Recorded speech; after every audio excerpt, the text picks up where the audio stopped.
Question number 4. Does your atheism have a large influence on your life and the decisions you make? Has it ever caused you any problems? My atheism does have a large influence, but it's subtle. I don't go around telling everybody that I'm an atheist. If it comes up in conversation, I'll say, well, I'm an atheist, so this is what I think. But I don't normally go around expounding upon it. I do, however, have an atheist bumper sticker on my car. This is a lead into the next half of your question. I've had it on my car for about 3 years now, and I thought it was going to be scratched off within a week. My car's never been keyed, it's never been scratched off. I've never had any problems with it, which I find actually pretty amazing considering the town that I live in. So, never really had any problems with being an atheist. Like I said, I don't go around announcing that I'm an atheist.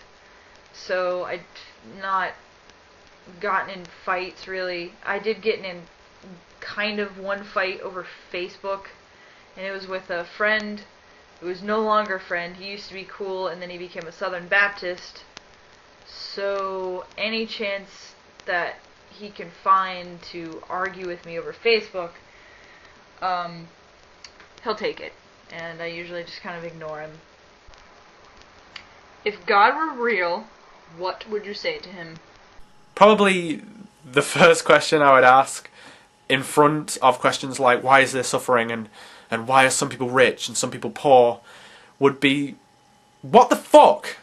Why the fuck would you make a world in which all the available evidence would suggest that you don't exist? And I don't care if it's a test of faith. The fact is, you knowingly create that, knowing that some people are going to question it and ultimately damn themselves to hell. Ergo, what the fuck? Number 5, what is your favourite movie and what is your favourite movie quote? I don't have one favorite movie. I have favorite movies within genres. I am a huge, huge movie fanatic. My favorite genre is horror, more thriller and suspense stuff. I like the gory stuff, but, it's not really cerebral. So, I will say, as my favorite genre is horror, I will say that my favorite movie within that genre is probably Funny Games. Because it's so fucked up, and it just, the movie ends and you just want to cry. Because it's so, I don't know how to describe it. I hope that some of you out there have seen it, because it's just fucked. I don't have a favorite movie quote. I like so many movies that I just don't have one.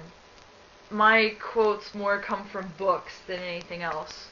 I can tell you my favorite book quote, though. It's, fuck. God damn it, I know, the gist of it, but I want to make sure that I'm saying it exactly correct, so I'm going to look it up.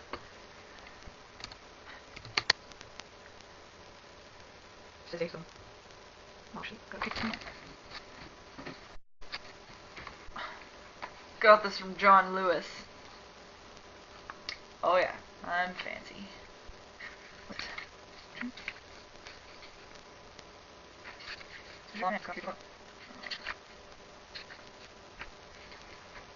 Okay, I think I found it. I at least found the page that it's on.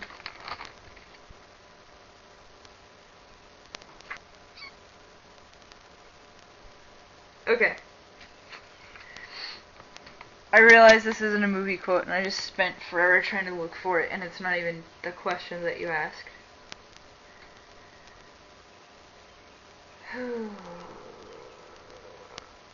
Okay.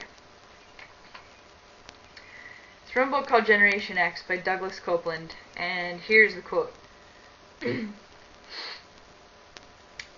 Mid-20s breakdown. A period of mental collapse occurring in one's 20s, often caused by an inability to function outside of school or structured environments, coupled with a realization of one's essential aloneness in the world, often marks induction into the ritual of pharmaceutical usage. That's my favorite quote, because It's so goddamn true. Have you ever tried any kind of alternative medicine? And if so, why? No. God, I keep answering so many of these questions with no. But I just burped. It tastes like beans on toast, which I've just had for dinner. Sorry, I know I keep answering a lot of these questions with no, but I really haven't. This is probably one of the biggest no's because I've never had any alternative medicine. I've put my faith completely in science and real medicine. The closest I've come to alternative medicine is probably herbal tea, and that was disgusting. I had some herbal tea and it tasted like washing up liquid. It was terrible. It was supposed to be like lemon and elderflower, something shitty like that, and it just tasted disgusting. So, no, never tried any alternative medicine, unfortunately. Unfortunately, that's a good thing.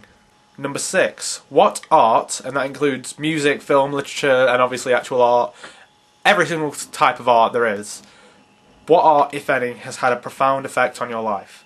Literature has always been the medium that has affected me the most. Always. I'm a very kinetic learner, I think is the right word I'm trying to use. If I can see it written or if I can touch it, it helps me learn. Not an auditory learner at all. So when I read books, I just am like, I love books. With my other job as a gallery attendant, I usually read at least a book a week.